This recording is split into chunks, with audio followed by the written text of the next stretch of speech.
We are live with the Z-Axis podcast, the FPS+Z podcast, and we are here on the Play Midair stream during the 48 hours of Midair, all weekend long here on this channel. We are talking about Midair, the game. We've got the developers, we've got some of the testers, we've got some of the greats of FPS+Z in the building with us today, and just a fun show, I think, for the next 2 hours. A lot to talk about, and we're going to try to get to it all here. I'm Winners with the One, and I'm a tribes person from way back, and even shortly. So we've got, let's run down the list and tell you who all is here.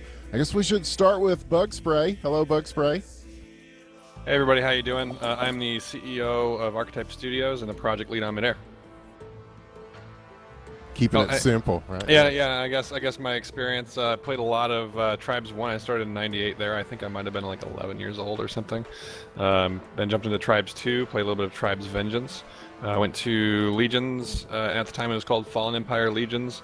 And then ended up taking over the community project that was bringing that away from the instant action platform we call Legions Overdrive. We supported it for a few years and then started making Midair.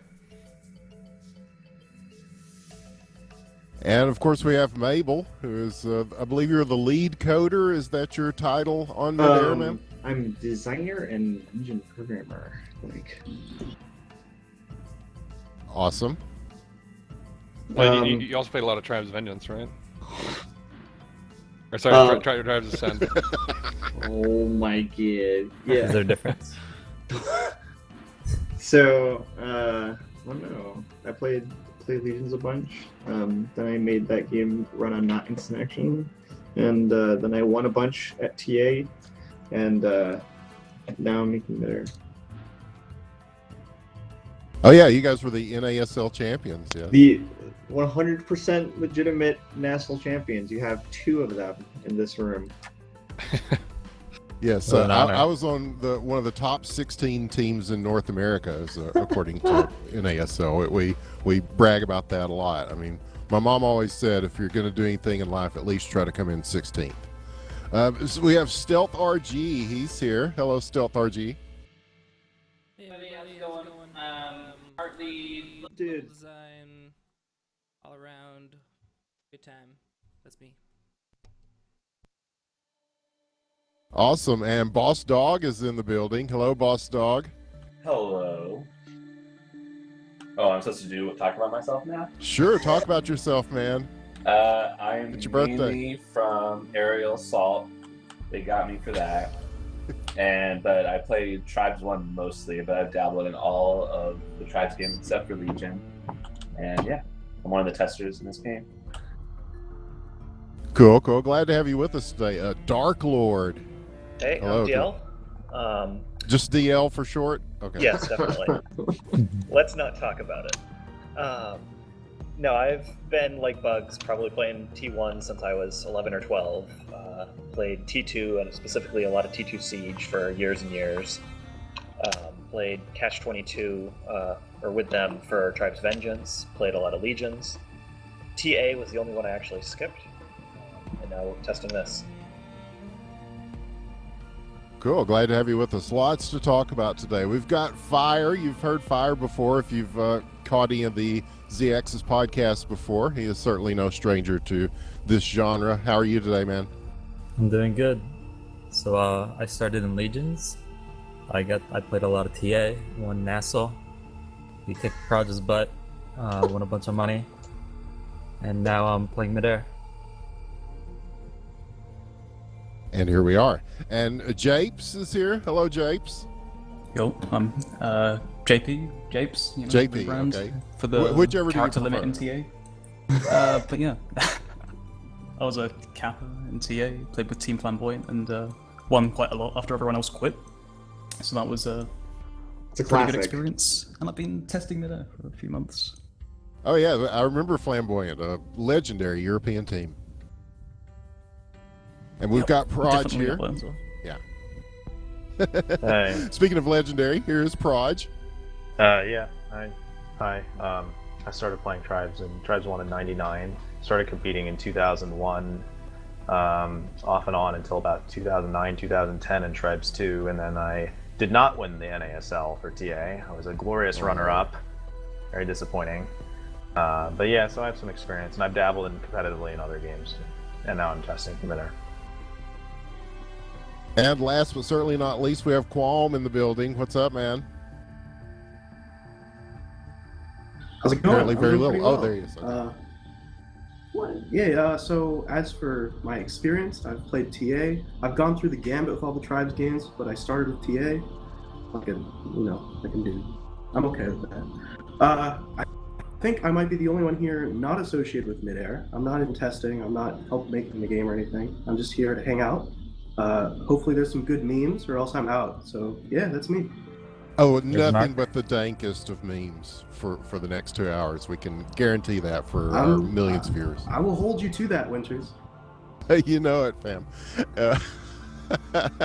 I guess the first thing we should talk about is the Kickstarter, which kicked off a couple of days ago and has been a very good success so far. They're almost at 50% on this thing. I think they're about $600 short right now, so pushing for that So let's halfway make that point. up. Yeah, I'm sorry. Okay. Okay. So let's make this happen. Yes, indeed. Yeah. At the cut risk of making it sound like a PBS pledge drive or something. Yes. It's like I'm listening to NPR right now, dude. I'm working the phones. No, if it's just NPR, it'd be going during rush hour. So like you get off of work and now you have to listen to their 30-minute pledge drive thing when you want to hear about Donald Trump. It's terrible. That's all I wanted. It's viewers like you that make this kind of programming possible. If you want more documentaries like this, if you want more documentaries like Ken Burns Presents the History of Tribes, hit that donate button right now. And yeah, I'm very pleased with how it's going. I'm sure you guys are too. Bugs, you want to talk about it a little bit? I mean, obviously there's a lot of preparation that goes into setting up a Kickstarter such as what you guys are doing. Oh my gosh, yeah, it's been a madhouse. I mean, we've been planning for Kickstarter for probably 5 or 6 months now, like directly, like thinking about things like backer tiers and what kind of rewards we'd offer, how much money we wanted. Now, of course, at the beginning, it's a bit more theoretical. We start kind of, drawing a few lines in the sand and saying, okay, well, we have to hit this much at minimum because we know that we need this much to complete the game. But things like which features are in, which are out, what things we put as stretch goals, those things, honestly, were in flux up until the final release of the Kickstarter. Excuse me. But yeah, it's been, we've been doing a lot of prep. I know we've spent probably 2 to 3 months directly on the backer tiers specifically, and it sounds like we've got a lot of good stuff that people are enjoying in there, which is super exciting. A lot of Kickstarters start up and fail because the backer tiers are not adjusted correctly, but we've seen a lot of adoption of our backer tiers across the board. So it sounds like everyone's getting a little something that they are looking for there. But as far as actual development of the game, for the last 6 months for sure, we've been prioritizing and doing, putting our tasks in order to get to Midair. We had to get to the Kickstarter. We had a brief moment where we were pushing towards a greenlight trailer, which if you followed our Steam greenlight campaign, you know that we were greenlit in about 6 days, which was awesome. So thank you everybody if you were involved in that.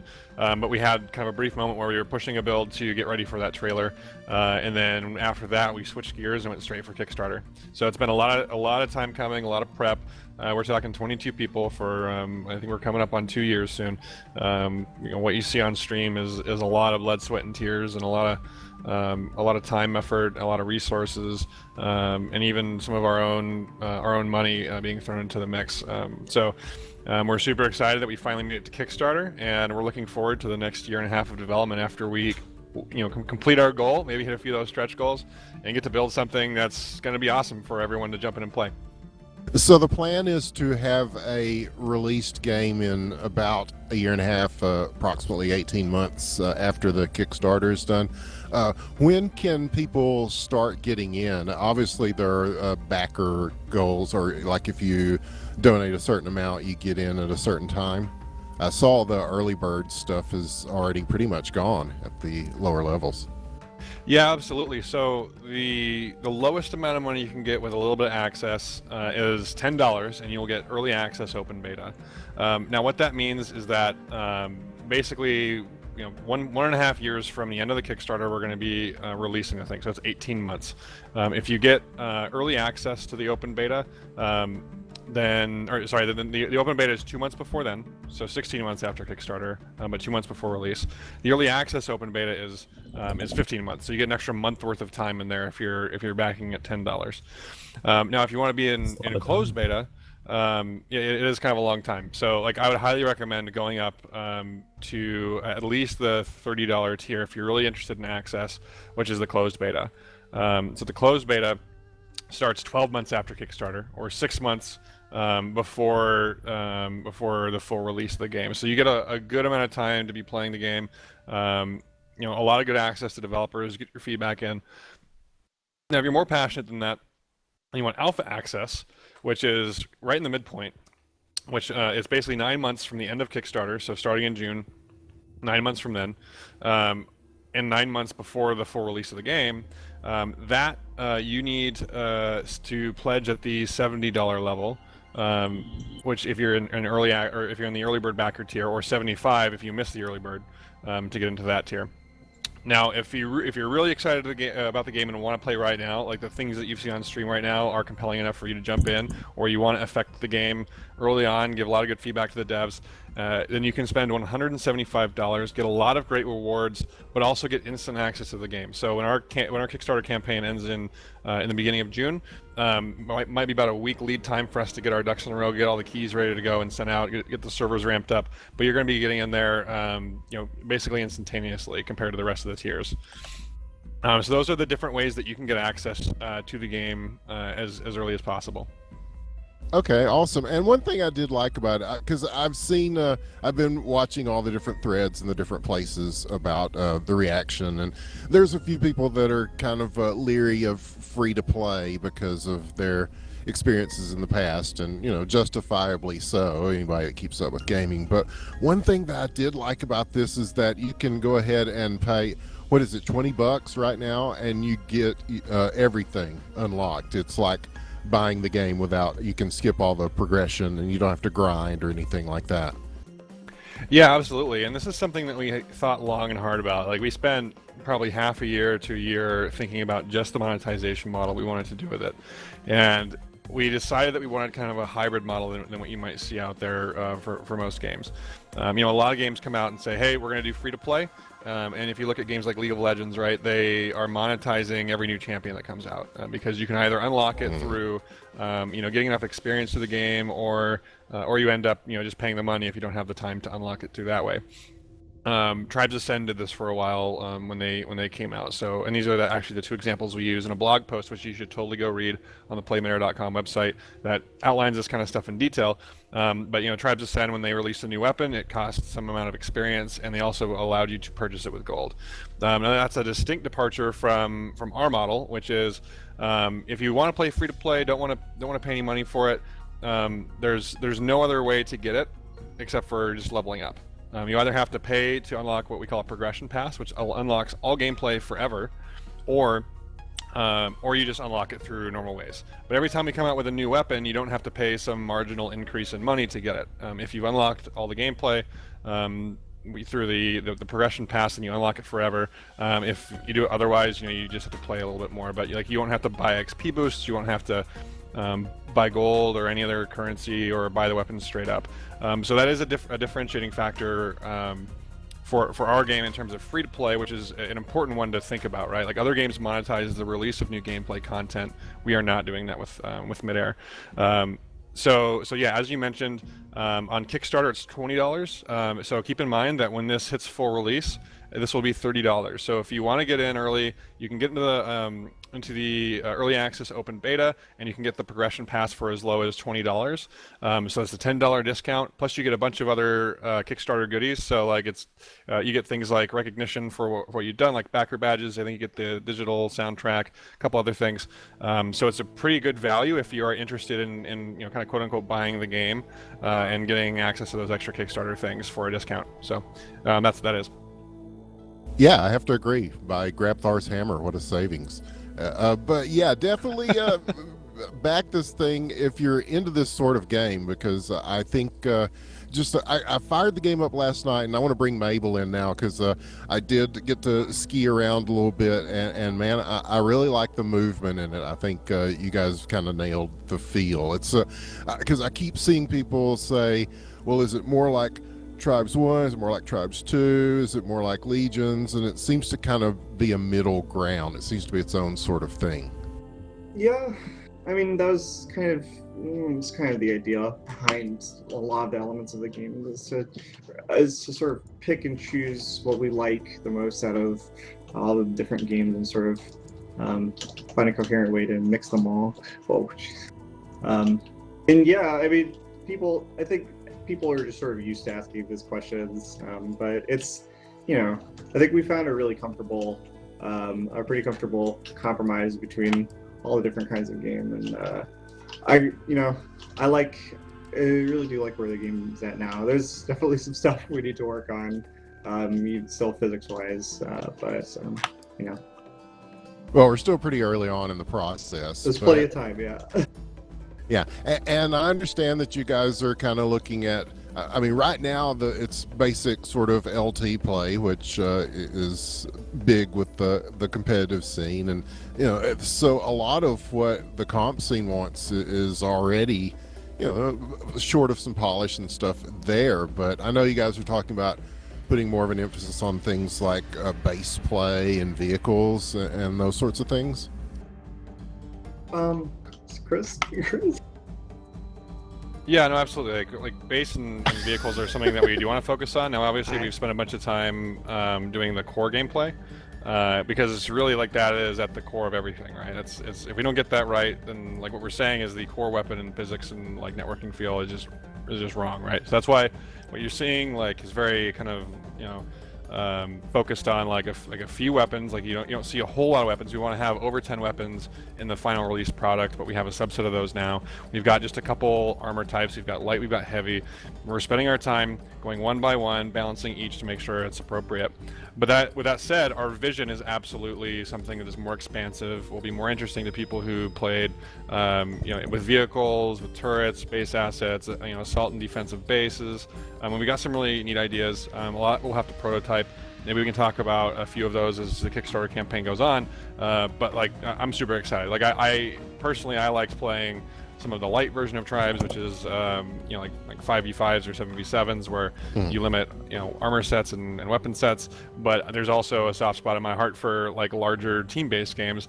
I don't know if many people know this, but there was a mod in Tribes 2 that I contributed to for a long time, which is called Great Tribal War. And that was something where it was really intended to be played with like 64v64, and it had huge maps, and you go and set up a base in the middle of nowhere, and like it was super fun. And so like there's a soft spot in my heart for games like that, and we're gonna make sure we have something not necessarily Great Tribal War style, but at least larger team sizes. Vehicles are super useful and maybe even necessary, and a lot of good interaction between offense and defense in the bases. Well, yeah, I want to bring in some of the folks that have actually been playing this thing, some of the tester guys. So what do you think? I mean, you guys are veterans of Tribes-like games. Where do you think this fits in the milieu of FPS+Z and Tribes-type games? That's a good one for Proj, yeah. That is a good one for Proj. Specifically, are you talking about like feel and stuff, or what are you referencing? I think just the base gameplay where it fits and stuff. Yeah. Oh, the base gameplay? Where it's gonna go. Oh, I mean, it's coming along nicely. Yeah, it's got all the core stuff is I'm glad that they focused on that, because if you start adding in all the content stuff before you have the core stuff, first of all, the big thing is you often have to redesign the maps, which is like a huge time sink. You got to rebalance everything. So the fact that they focus on the core is like really, really important, and they are introducing the pieces. In fact, we just got the repair pack in like this week. No, but it works. It's been there the whole time. Oh, okay. Yes, you're right. It has been there the whole time. But yeah, no, it's coming along. The base stuff is I think every time there's a patch release, the base play improves, and people are getting a little more the hang of how that flows. And I think I don't see any fundamental reasons why it shouldn't be like really good as they polish and add new content in at this point. That's I think that's about the gist of it. Exciting stuff. Cool. Fire, I know you're a chasing guy. That's kind of your forte. Do you think this is scratching the itch for that? This game? Oh yeah. No, the disc jumps and stuff like that. Ring jumps, they're nice and strong. There's a lot of chasing. The chain, you could chain people down like crazy. I had a nice midair chase actually yesterday. The first chase I did yesterday on Ice Dance. I midaired Meller, I think it was. We had our flag, which is nice. So I mean, the chasing's here. It's not TA. You don't need the rage pack. You do need to like start chasing early on some maps. Other maps, like the LT maps, you don't need to. You could pretty much start after they grab and they're out, and you'll have enough time to cut them off and get a return. Sometimes they'll make it M. So it's in a good spot right now, especially in LT. I love it in LT. Yeah, man. It seems like you can get up to speed fairly quickly. Yeah, definitely. You don't need to do the front loading where you just jump a few times in TA and then you regen all of your health and you do it again to get some more speed. There's none of that. There's no regen. All you need is like one disc jump and you can typically catch up to cappers if you're in position. Right on. And I know that quite a few of you guys played in the games last night, and there'll be games tonight too. Guitar Guy and I will be casting those later this evening. So for who all in here is in that as far as on those teams? Everyone. Boss Dog? I think everyone. Everyone that can make it. That is. I'm not sure if everyone can make it tonight. It is I played Saturday last night. night, but I can't make it tonight. But the games last night were really good. They just posted a YouTube of the games. If people really want to get a feel for the game, you should probably watch the map Midair yesterday. That was insane. There's tons of great shots on that one, and you can see how fast. You can see how fast the gameplay is. That map plays really well in LT right now. Like that's a great example because there's a lot of people from LT that would want to play, and that's where I'm mainly from. And like so far, Midair already plays perfectly in LT, which is great. That's a great sign for the game because if it works in that, then it's probably going to work in base really well once they get everything down. That seems to be their motto. If it works in LT, then you can just add some more stuff and you got base there. You just have to learn how to balance things. But I mean, the core gameplay is the most important part of it because some other Tribes games didn't feel right from the get-go, but this one feels right already, which is great, especially in this early development. Yeah, I think the feel is the first thing you really have to get on this stuff, and then once you've got that, because that's such a nebulous thing, you can't really, what is feel? So, and it's hard to tell sometimes just from watching videos. So, but yeah, just after skiing around a little bit, yeah, I could definitely tell that I just liked the movement of the game. Winners. Can I ask you, does the game feel floaty to you? I think we need to nip this one in the bud because that's the most consistent comment. Is like the game, maybe it's too floaty. And Not on this game. Well, you have a jetpack. FPS Ostensibly, that means that you are floating, so floaty should be a good thing. Yeah, man, it's funny you mentioned that. We had the same thing. We've seen some of the comments on our game, #Wrecked. It's like, well, it's super floaty.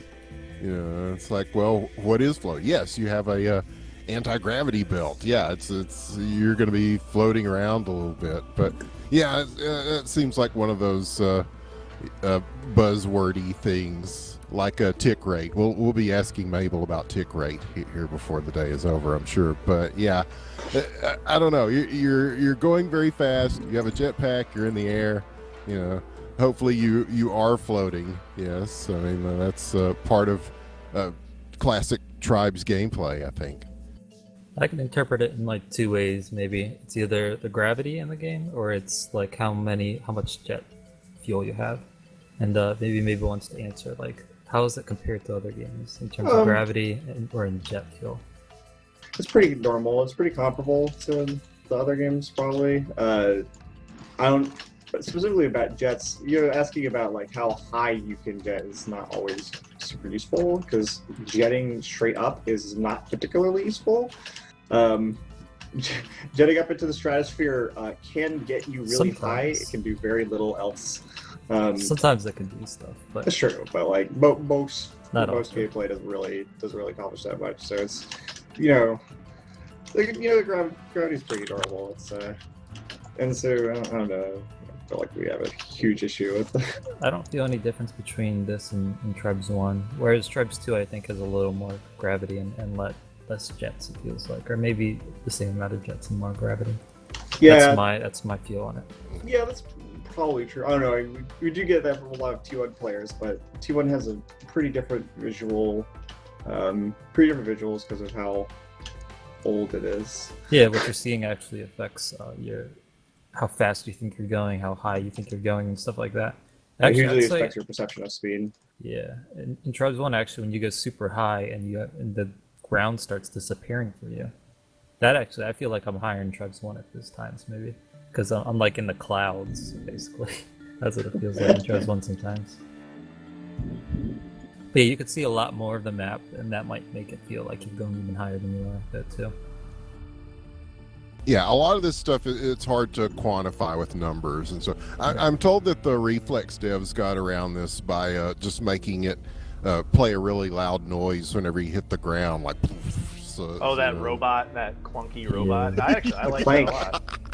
That's kind of cool. Wait, were they saying that Reflex was floaty? Like, isn't it more or less copy-pasted from CPMA? It's CPMA, with some very minor changes, right? And I don't think most people consider that floaty. Yeah. I think they changed the circle stream thing to make it easier. I think it might. Well, regardless, I don't know.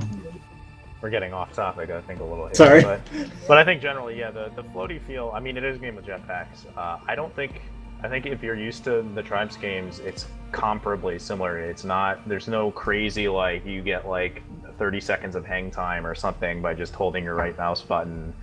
You're not like you have a lot of lateral movement, which I think is important. So even if you're at the apex of your jets, you can still dodge fire and stuff. It doesn't feel like you're just hanging there waiting to get shot, which I think is important to that too. That's definitely the biggest departure. Is the amount of control you have over your movement. Is not really. It's much more than probably any other game that isn't Legion. Well, the lateral movement is greater than Legion's too. It's got the best lateral movement. Legion's has the most like vertical because it looks like yo-yos fighting each other in Legion's. It does. Most acceleration. And it's cool because it does two things simultaneously. The extra control makes skiing like easier well, I mean, we'll have to see this as people come in that are less experienced, but I would imagine it makes it easier to correct yourself as you're skiing, so you can land where you want to land. And simultaneously, it gives you a lot of control in combat. It means movement is a little more emphasized in this game, and you can really take advantage of that to dodge fire, especially like chain gun fire and sniper fire. Okay, cool. Because I know some people have asked about like carving and air control and things like that. Well, Mabel would be the best to answer those kind of things. There's I can tell you based off a field too. So like Tribes 2, when you start going fast, or you're on rails, you don't have a lot of movement. That's not the same as this game. In fact, this game you have more than Tribes 1. You have a little more lateral control. You have a little more movement. Not much, but just a little bit. And compared to Legions, it doesn't feel like you have as much. But I mean, Legions is ridiculous. You can compare it to that game. It's, as people say, it's like the Bumblebee simulator. So. Well, we are taking questions from the chat, and also we've got some, I'm presuming these are coming from Twitter. Okay, Once More Into the Fray asks, I was a T1 Comp Arena player. Any thoughts on Arena in Midair? Arena in Midair? Well, I guess base gameplay, when you have big bases and stuff like that, it gets to be like that, doesn't it? Isn't Arena one of the listed game types? Oh, yeah. We're talking about that Arena. Okay, no, sorry. Yeah. Fire is about the other classic Arena. Fire. This is classic Fire. Classic. But yeah, you guys want to talk about Arena? Yeah, so Arena is one of the game types that we have on the list. I played a ton of Arena in Tribes 2, was decently well known, at least in that world, along with like kind of the dual world for base. And like I'm super stoked to play Arena in this game because you get a little extra control that you didn't have in so like Tribes 1 or Tribes 2 with a lot of the way that the physics work here. At least from my perspective. The testers might have other opinions on that, but I don't know if you paid attention to our coding stream or not. It was yesterday, but Void Spawn was actually creating a level and populating it with assets for use in Arena, and then the code stream with Michael, actually, he was starting to build some of the features for Arena. So you should definitely go back and check that out. Learn more about Arena there. If you played Arena in Tribes 1 and Tribes 2, it's likely going to be something familiar to you.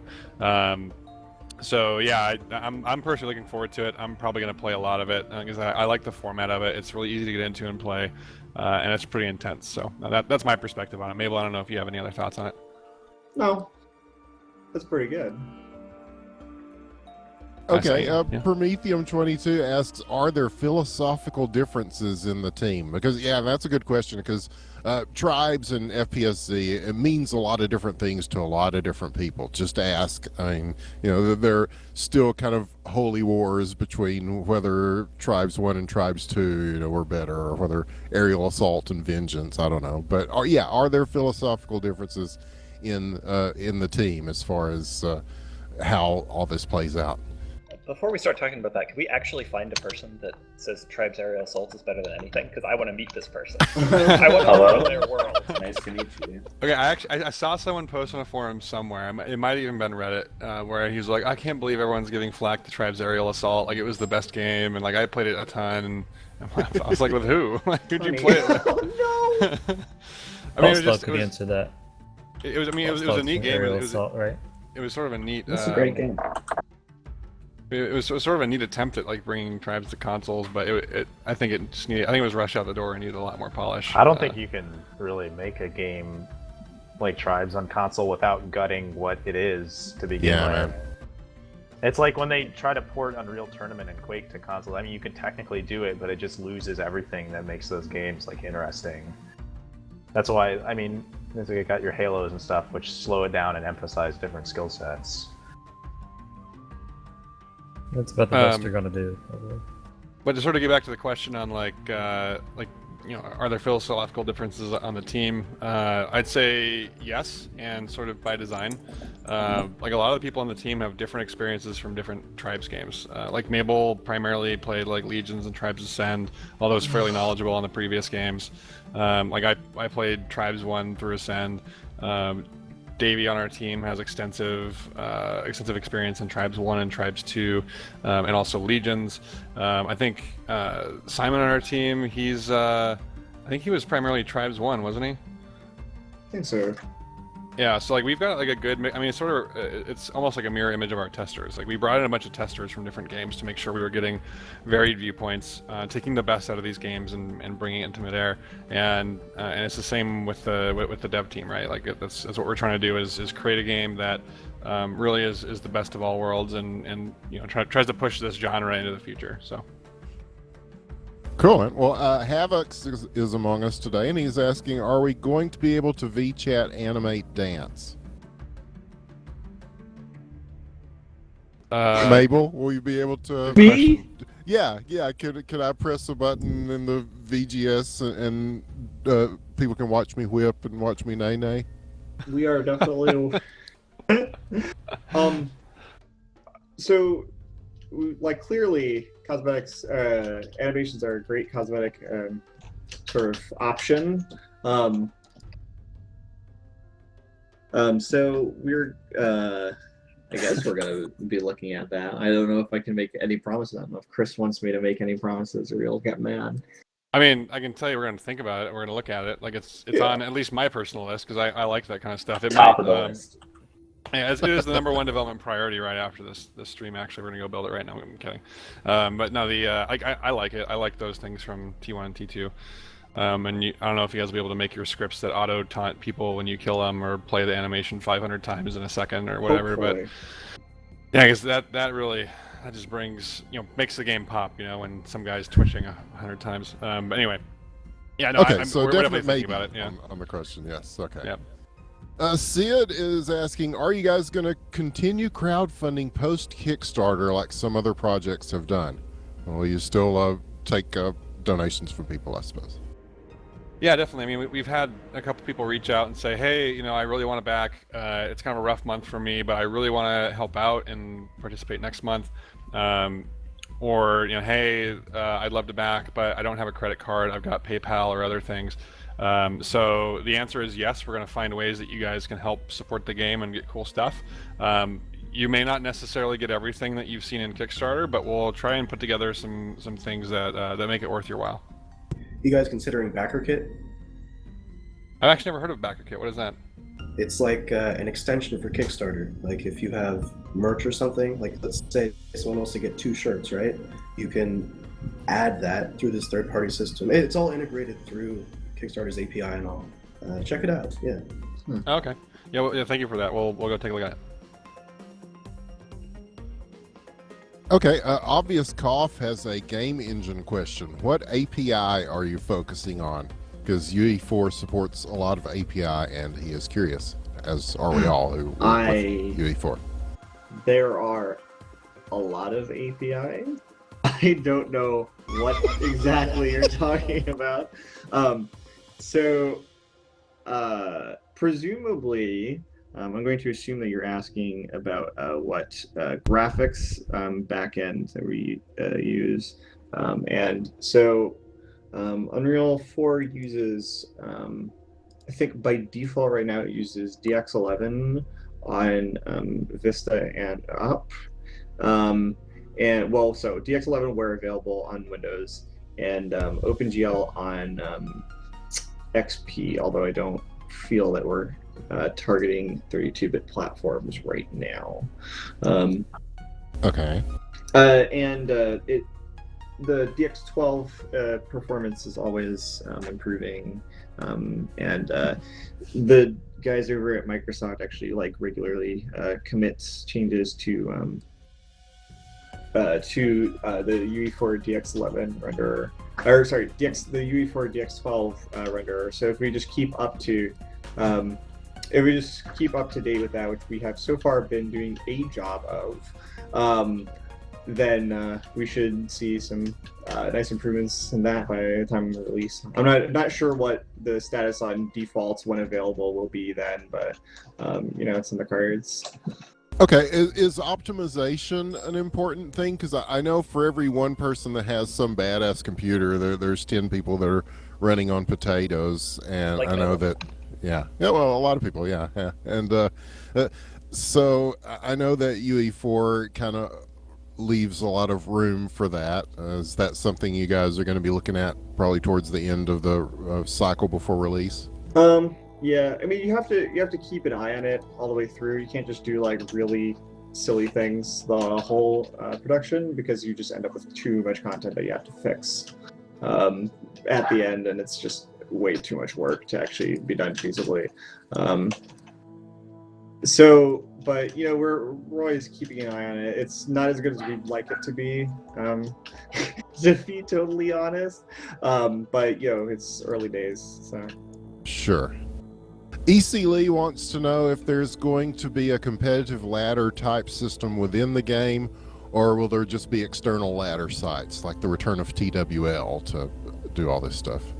TWL 3.0. Yes, 2.0 went so well. So I'm going to give you guys a second fun fact for the night. First one was I was one of the devs on Great Tribal War. Second fun fact, I was also a Team Warfare League admin for a period of time. For both, I think it was classic CTF 7s, maybe even 14s for a while, or 10s or something like that. And then I think I was on Duel and Arena for a while.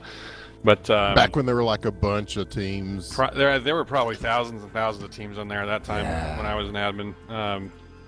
But yeah, no, I think our strategy right now is, if the game picks up and gets super high adoption and there's a ton of demand for it, then we're going to clearly have to think about implementing maybe some in-game stuff.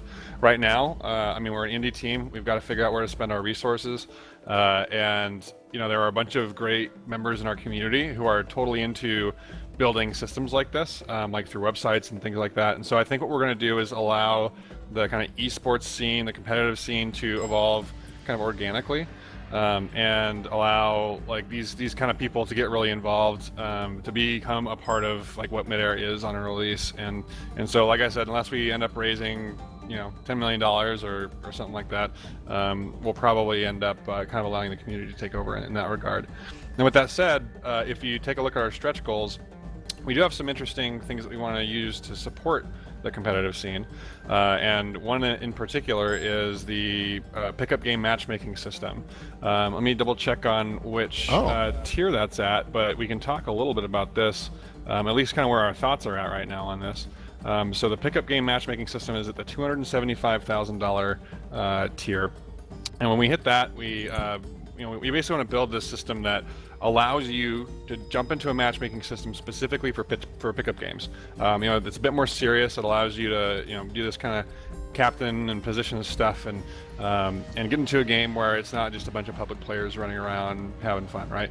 And one of the ways we were talking about doing it is not necessarily making a ranked ladder for that, but allowing your stats and your individual stats to be separate for pickup games than for public games, and so you can use that to kind of make it a bit more competitive. Now that all this might change by the time we hit release, in terms of like, you know, how stats are done or if we have a ladder or not, but that's sort of where our head is at there. Mabel, I don't know if you have anything to add to that. That's pretty good. That's a pretty good description. Yeah, that's pretty good. Cool. Yeah, so that's something you guys should like totally try and strive for if you're into that kind of thing. Cool. Yeah, because I mean, I do want to see that kind of thing, because I mean, I played Legions for years playing only pickup games. I think DL was there. Yep. I mean, raise your hand if you love the pickup game organizing experience. They can't see Oh boy. hands. Oh no. Dude. The No, eternal guys, check struggle this for out, then. captains. 275k. Is that the mark? That is the mark. Yep. Let's make that happen, because I want it really bad, guys. Okay, yeah, under $500 now needed to hit the 50% mark. So if we can work that milestone while we're on the air here. Oh, it worked? Oh wow, we Okay. actually just hit 50. Okay, there you go. We did it, Reddit. So Wow, we did it, on the Reddit. dot. Yes. The power of the ZX's podcast in action. Thanks to everybody who It's a little is too even supporting for me, us. guys. Why don't you donate a little more? That was Take that, Tyler take Market. that. I think he just upped the exact value. Awesome. Sweet. Well, thank you, Tyler Market, for upping your pledge. That was awesome. I love that we're exactly 50,000 right now. Let's Yeah, see at the end of that's the month, halfway Tyler. there. And the way that Kickstarter tends to work, halfway there is more than halfway in that weird sort of Kickstarter way. Especially so early. I mean, it's just so awesome to see you guys come out and support us like this, because like I don't know, it was a lot of pay. It was a lot of paid. It's been like 50 hours. Just about 50. Yeah, It's about 1k an hour. That's not too bad. Well, and like it's really hard to describe what it's like to be working on something in isolation for a long time and hoping that someone will, you know, find value in it when you finally bring it out to everybody. And so it's been great to see the pickup and the enthusiasm about Midair coming from the community. And let me tell you what, like it's been awesome, completely awesome to be, you know, linked to articles on like PC Gamer or Kotaku when they come out, or different forums and stuff saying, hey, you guys should totally check this out. People are talking about your game here. And we run in there and the community is just evangelizing about this thing. Like it's awesome. Like it's good to see people sticking up for what we're doing, because, you know, there's a lot of criticism that comes out about some of this kind of stuff. And like you guys are handling it like champs. You're being respectful. You're answering people's questions. You're building confidence. And so please, please, please keep doing that. It's amazing. It's you know, it's building people's confidence in what we're doing, and you know, as a new indie team, doing something like this, that confidence is absolutely critical for us to reach our goal. I do have one small quibble with what you said. Which is that you say it's really hard to describe what it's like to just work in isolation. I don't think it's hard at all. It's terrible, Chris.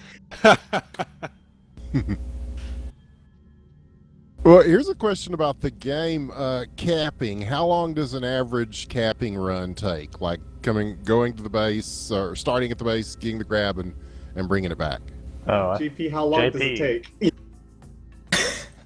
I was saying this in Twitch chat when I saw the question, right? It's like, if you come from TA, it's a bit of a shock at first, but you pick it up kind of fast because you're doing like full cap runs in less time than it takes to run like one route in TA, which is pretty crazy. It's Plus, you don't want to. You could totally, spend a minute and a half running around. Like he JP, tried. JP tried for a little while.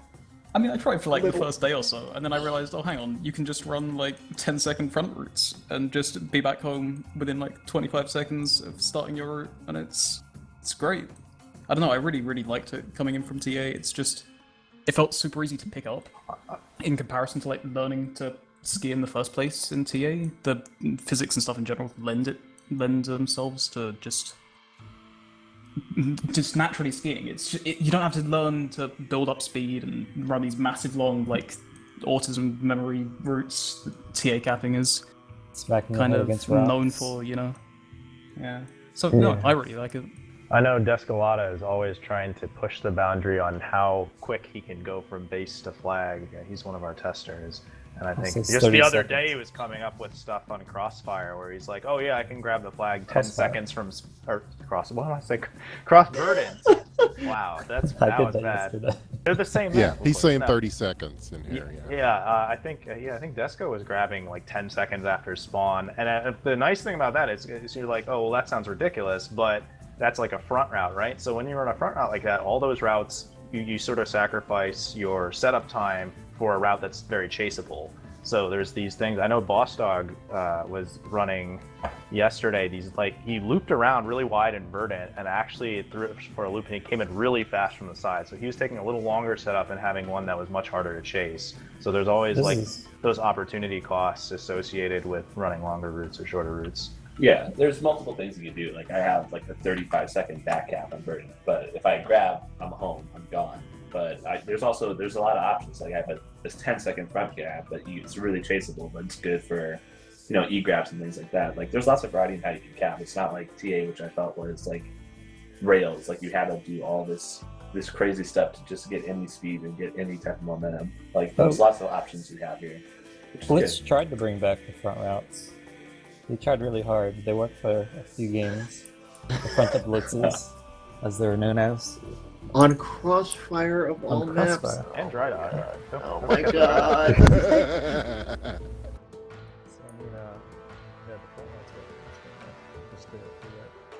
Yeah, especially on LT maps like Nora. Like I have a front route that's 10 seconds and it just like is gone though. It's like an easy route and it feels fine though. It feels right. Like LT training has made me make like high volume routes. Like I can constantly run stuff quick and it works. Well, there you go. A question from Spin Fuxor, or I don't know if this is a family-friendly stream or not, so we'll say Spin Fusor. I know there will be vehicles, but is Havoc included in that list? That's a good question.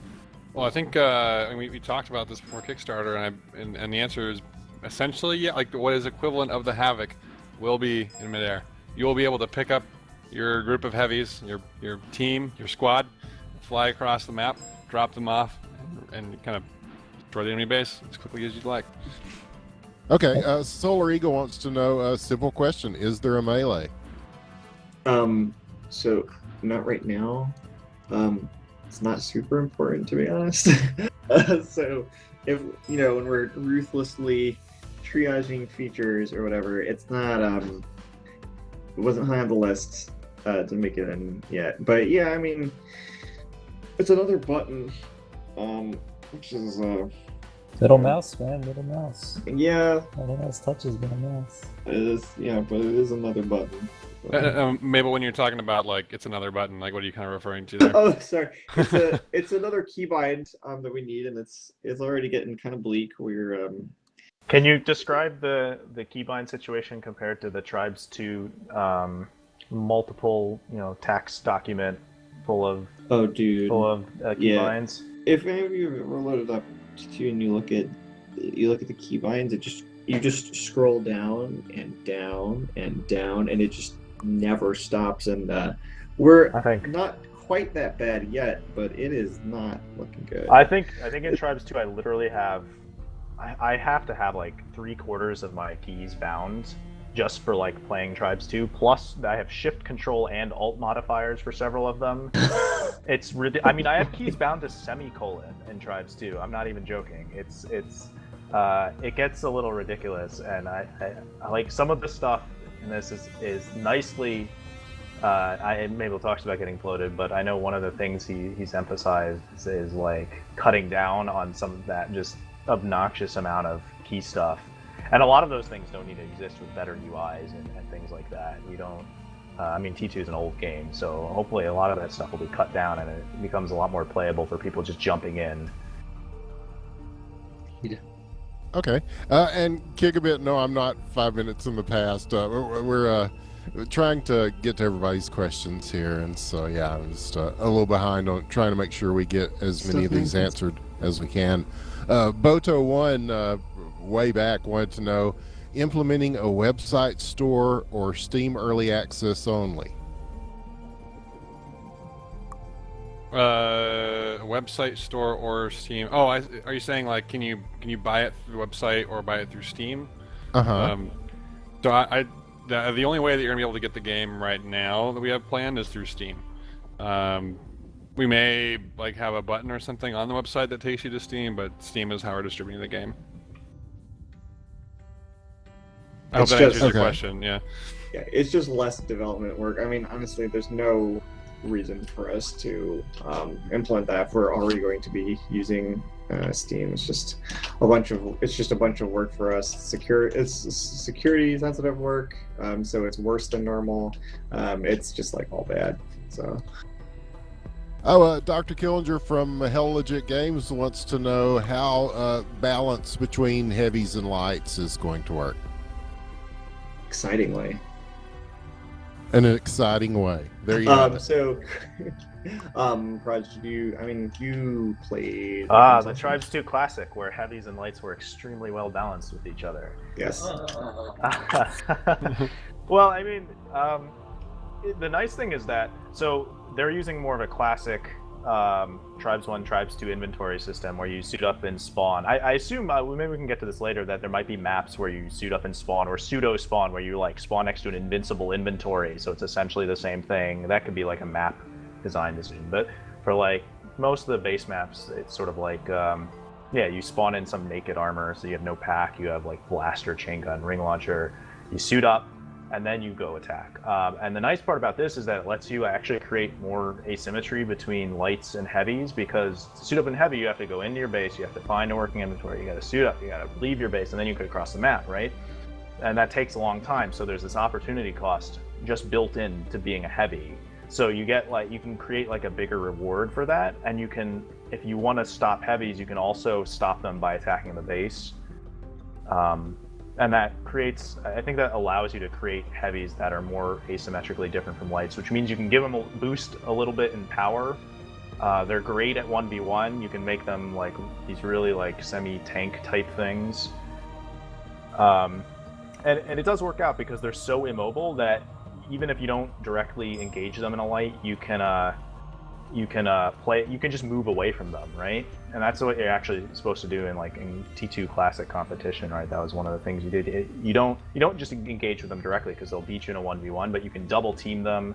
You can sort of move away from them and just deal with the flag capper. You can sort of distract them so they can't do a timed clear properly. It opens up a lot of these like interesting scenarios. That's not just, oh, he's a different thing that I 1v1 and see who wins and coin flip, you know.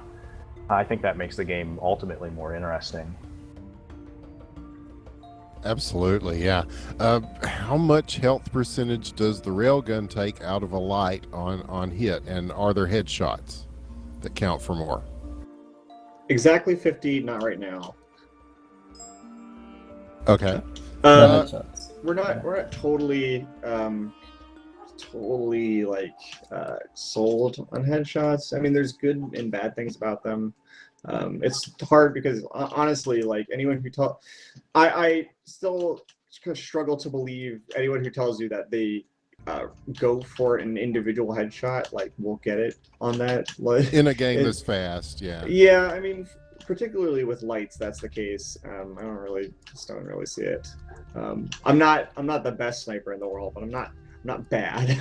And I just never been able to sort of get any consistency out of it, and don't know how it feels about basically just adding in random crits at that point.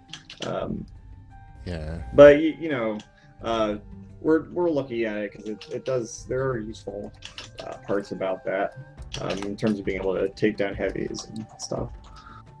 Okay, here's one from Gigabit. What are plans for appealing to casuals? Because we know these types of games live and die by casual appeal. Now, of course, you know, on the ZX's podcast, we tend to talk a lot about the pro scene, the comp scene. But yeah, you kind of, I don't know. I was talking to some guys in a completely unrelated game the other day, and we were talking about how you really need a system underneath that, because not everybody is going to have the time to devote to scrims and practicing and the, you know, leagues and ladders and so forth, and they just want to be able to pop in for a couple of hours when they have time and have fun, you know, something like Rocket League and things like that. Cool. No thoughts on that? I- Maybe BugsPray's got something on that. Oh, sorry. I was actually, How do you I was appeal to actually answering a casuals, question. man? I'm sorry. I thought you were talking to Mabel on that one. Can you repeat the question? Oh my god, no. What are you guys doing to appeal to casuals? What do you The mean filthy by casuals. Yeah. Well, so you know, obviously we brought in a bunch of testers who are very, very good. And like, if you watch yesterday's pickup games on stream, like it was pretty apparent that we've got really top tier talent playing Midair. As we go forward, and of course through this Kickstarter campaign, we're interested in bringing more and more casual players in. We're going to respond to their feedback. You know, I think base in general and like larger team sizes allow casuals to have a bit more fun than smaller team sizes with 5v5. Because if you think about it, with 5v5, if you've got one player who's not really pulling their weight, if you ever played League of Legends or Dota or something, like, you can feel this pain. You know, the team gets mad at them. They feel a lot more pressure. They can't just kind of explore the game on their own without taking away 20% of their team, right? So with larger team sizes, with base gameplay, it allows people to slowly get acclimated, because they can sit there and, you know, practice the one weapon for a while, learn how to do a ski route, and meanwhile they aren't a significant percentage of the team. The rest of the team can kind of carry their weight relatively easily. They can do tasks like, you know, deploying, which doesn't require a whole lot of, say, like Twitch skill or memorizing routes or things like that. And you know, which is also, you know, somewhat helpful to your team, right? If you're deploying in the right spots, at least you're theoretically, you know, maybe creating a zone around your base that is more difficult to get into, or zoning your flag or things like that. They can become, you know, pilots of vehicles, which are, you know, probably a little bit easier to control or even think about than, say, learning how to ski really, really fast and grab the flag or chase somebody. So those kind of roles allow noobs to get more kind of acclimated to the game, learn more, get better, and ultimately have more fun and stick with the game. So that's the way I see it. So the variation of roles will help with that a lot. Yeah, I agree. A question about health and how it works. Will there be health nuggets that you pick up? Will there be health regeneration? Can I be a pocket medic and shoot you with my Healy gun? And I answer this question a lot. So currently there's just no health regen. There's a repair pack. It's not very good at healing players. We honestly haven't looked at that too much. Maybe that's a thing we could explore at some point, but that's pending, you know. It's just pending, like, us testing it out. So we're probably never gonna have any kind of sort of free regen like TA, because it's just not. It's hard. It's really hard to implement without it being totally broken. Yeah, right. It's very hard to balance. Imagine a heavy camping your base, and then you go in to retake it, you fail, and then you come back and he's full health again, and your Yeah. base is just down like the entire map because of that. Like it's just there's a lot of really complicated systems at work, and when you change something it's a big drastic change from the previous games. And if you do something like that, like tons of stuff has to be adjusted. It's like creating a whole new game basically. One of the things, Mabel, I think you talked about before was the capper chaser dynamic, and I thought that was pretty interesting. Yeah, right. So what it does specifically to that situation is it makes it so that basically, right, because there's a difference. The dynamic between cappers that cappers have time. They have a lot of time to set up. They have control over their time, and chasers are sort of lower priority targets. There's more of them, and so they can expend more health than cappers can, and so what happens is if you have health regen that is based off waiting for, say, 15 seconds. If you have based off waiting 50 seconds to get your regen, then you sort of just get it while in the air. The capper effectively has like 2 times as much health, right? Like on a normal route, they'll have like 2 times as much health as a chaser will, which is a big problem for sort of trying to balance like disc jumps and stuff. It means that you get like 2 times as much impulse, whereas the chaser can basically only chase until you hit your flag stand. So there's no time to regen, especially if they take any chip damage from some dudes with chain guns or something. So because of that, we really don't want to use those specific mechanics because they just don't feel like they can be. They kind of break some things that we really like about the game. I mean, if you saw the games that we played on Midair, which I didn't get to play in, you'll see sort of like it works just fine with that. Like it's really good. It's really good. I want to bring up one more thing too. Going back to the casual player question before, Alan on our team, who is our CFO, would like to let everyone know that he is a filthy casual and he enjoys the game. And can confirm Alan is a filthy casual. Oh, dude. Using his words, by the way. I did not, I'm not assaulting casuals or anything. This is what Alan said. That's true. It's actually in the Slack channel right now. Yes. It's gonna be pro with that katana though. From Prometheum, what will be the role of long-distance mortar spam? How will it be different than T2? Any sort of waypoint system? I answer part of this too. Okay. So different. I mean, like sort of fundamentally, you're just sort of sitting like out of bounds. Well, not out of bounds, but you're standing far away, like shooting grenades at stationary assets, right? Which is a useful thing to do, but not something you can add a super huge amount of variance in. It's kind of this same mechanic in all the games. It's nifty. The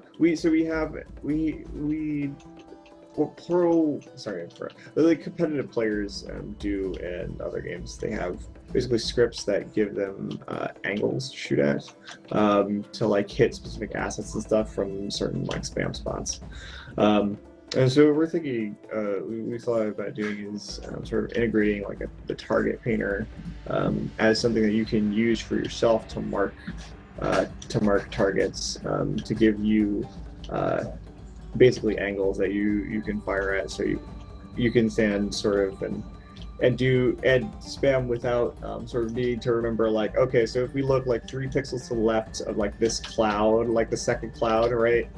You can hit the flag stand if you just get the spot just right, or you line up the handle of the mortar with the top of this tree, and like that's the angle or something. Sounds right? esports to me.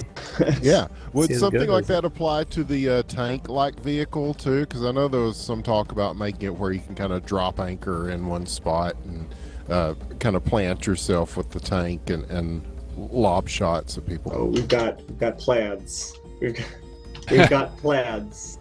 Yeah, so it was just that was actually kind of an idea we were throwing around. We still have to prototype it, but we kind of like it, and that's the idea that this tank is this big beefy thing. If you ever played Tribes 2 or Tribes Ascend, I think Tribes Vengeance had a tank as well. It's like a big jump machine, right? tank. The tank in Tribes Vengeance was incredible. The jump tank. But yeah, like these things were like powerful things in the field, right? You saw a tank come out, you wanted to kill it, and completely destroy it, right? But what we were thinking is like, how are ways that we can kind of mix this thing up? And like, tanks are really great if they can do long range siege for a lot of people. Like if you look at like someone who's more casual playing tank games, they typically kind of like hang outside the kind of flag kill zone. They're trying to take down assets. They're trying to just cause general mayhem. And one of the ways we were thinking about, allowing players to do more of that artillery assault kind of thing, is by, planting down, extending the barrel a little bit, maybe giving them more range, maybe more power. Like we have to kind of figure out what the balance is on that, and then making the kind of cost like, well, you have to set up and take down. I think it was like all the StarCrafts have a tank that allows you to do that. Tank, dude. The siege tank, yeah. So like something like that might be kind of fun for players. It might be a little less useful for competitive modes because if you're a competitive player, that movement is kind of your greatest asset. So it's something we're thinking about. We're going to end up prototyping it, but I think it's a pretty cool idea. Yeah, people will find a way, man. I mean, Blitz found a way to make the grav cycle viable in competitive play. So yeah, I have faith. Dragon's Milk asks if there is one zoom level or more than one level of zoom. I'm assuming there's levels of zoom. Okay. Right now there's 3. Yeah. What is it, like 2, 5, and 10? I think it's the same as Tribes. I honestly have no idea. I think it's like that. It's like the same as Tribes right now. 2, 5, and 10, something like that. I think it might be 15. Mm-hmm. But yeah, there's multiple zoom levels. You can use it with whatever. We don't really. There's sort of no point in restricting it to be per weapon for us, since the only weapon that we could possibly want to restrict it on is the sniper rifle, which is usually the weapon that should canonically have these extra zoom levels. So it's not, Well, the zoom levels are also important for spotting players and stuff. You're right. That's true. Yeah, we should probably at least mention because the people that are only familiar with Tribes Ascend only know the sort of the spotting system, and this is going back to, I think, at least currently, it's more like Tribes 1, Tribes 2, and how they function. Yes, that's true. There's no spotting. Am I the only one who knows how it works? Well, I could explain it. Well, probably not entirely 100% accurate, but the gist of it, which is probably just as important. I mean, it's basically, instead of like in Tribes Ascend, you look at a thing and you spam your spot key or whatever, and it's sort of almost like that, except automatically, and it's very similar. I think we actually went into a Tribes 2 server and tested it, how it functioned. You, based on your zoom level, your player functions sort of as a sensor. And so, like, if you're in your default zoom up to a certain distance, you have this, like a cone, basically, that extends from your player. And if they're caught in that cone, they'll get an IFF over them. And it should display out for the whole team if they're in your line of sight. And if you zoom in, it obviously narrows the width that you can see, but you can zoom in at farther targets and tag them with IFFs. And, yeah, that's pretty much how it works. Yeah. You don't have to hit any extra binds or anything, but you do have to... you can't just, there's probably, if there isn't already, some systems in place, so you can't just spin around super fast at max zoom and just spot people across the map or something. But other than that, yeah. It's the mechanic is it has like a max range, and what it essentially does is it has your sensor has an angular, resolution. So if it is sort of very, like, you can sort of picture it like your monitor. So if you like zoom out, something might be like 2 pixels, and something will have to be like 4 pixels wide for it to register on your sensor. But if you zoom in, it starts taking up more and more, and so your sensor can detect it. It works basically like that.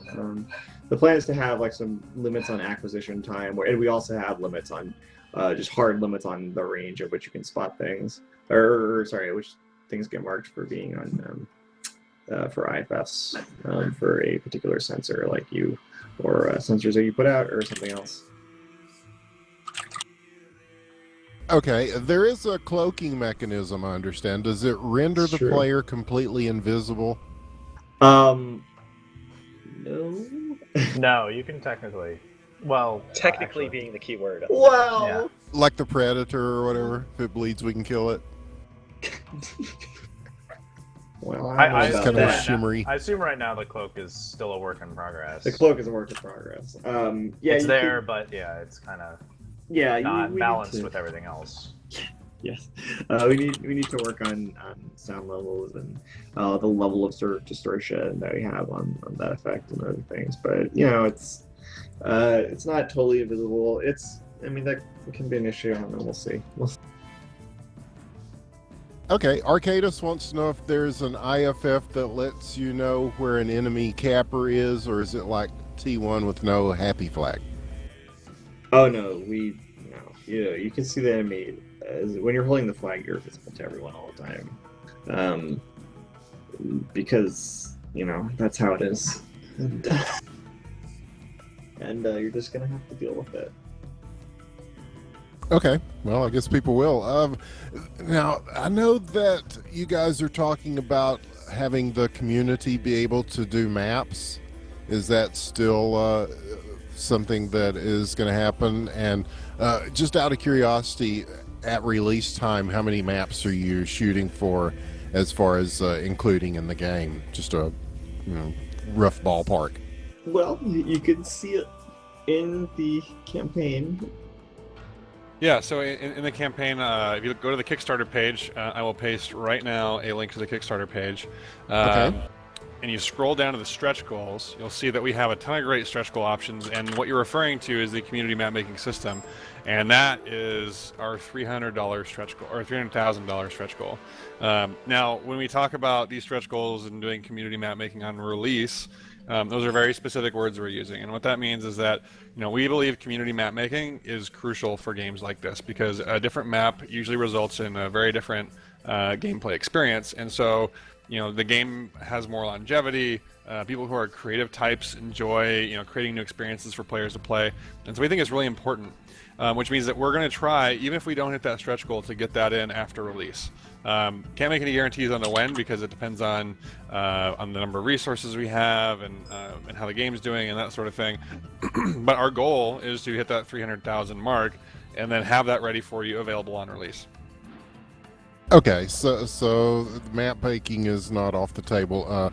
Modding in general, I know it's a little more difficult with the way that these engines are structured now, just from our own experience. Like they are. UE4, it's kind of hard to just say, here you go, mod it all you want to. There is honestly no way we could provide that for people safely for them, in any sort of practical way, really quickly. It's not there's just right, because UE4 runs on native code. I mean, this is a little bit technical, but it runs on native code, which means basically everything it executes runs on Win30, has access to the Win32 APIs and sockets that could do anything, right? This is terrible. This is absolutely not things that you want to be distributing to users. Most games that support modding give you some sort of access to a scripting sandbox,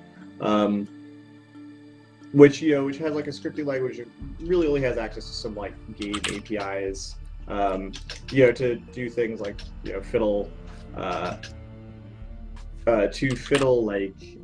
the UI, or fiddle damage numbers, or control how things respond. But there's really no division like that in the engine, which makes it very difficult for us to sort of even think about providing this to people in a safe way.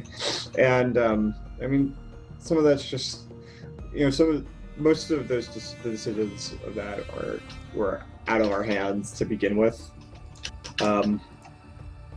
So it sucks, but it's it's good. These kind of things, is sort of what it is. There's other questions about sort of its general compatibility with the model that we've chosen, but honestly, those are some of the biggest ones. Okay, but as far as maps included, just a rough guesstimate. Oh, right. It's like a 40-part question. My bad. Yes. Well, you're doing fine, man. You're doing fine.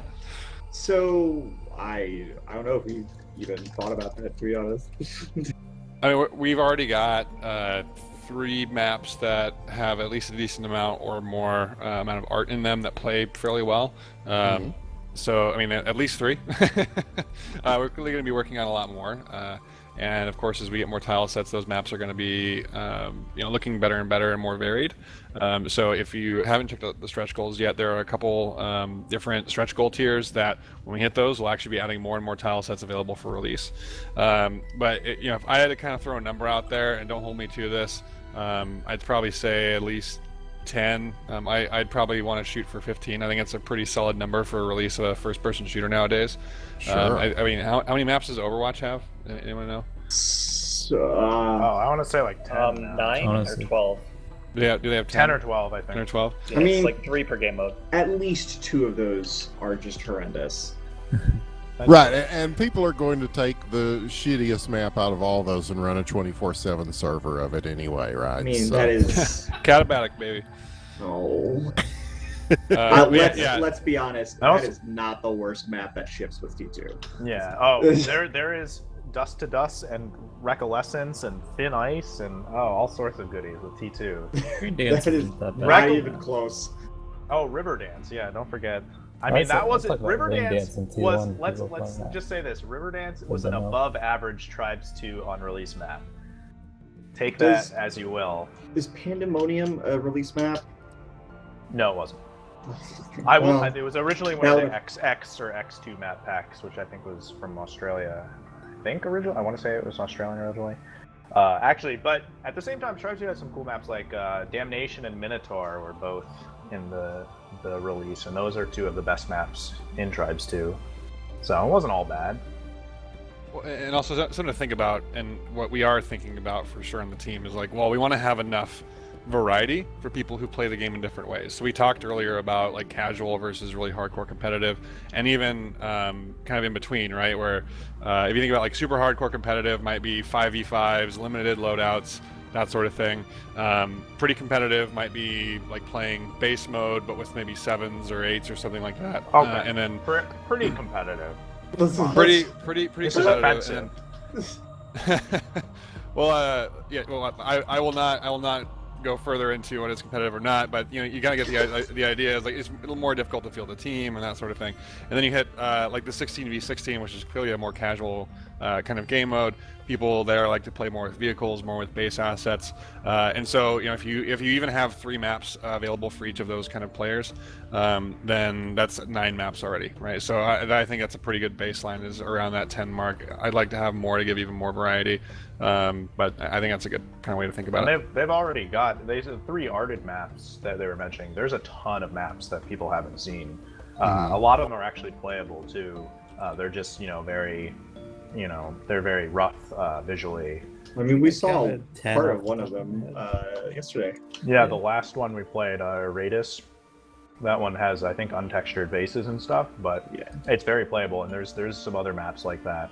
So it's not just like 3. There's a whole ton that we've been testing. Some of them have been scrapped or reworked. So, but yeah, there's quite a bit there. And they've seen some other maps too in the past, like at PAX.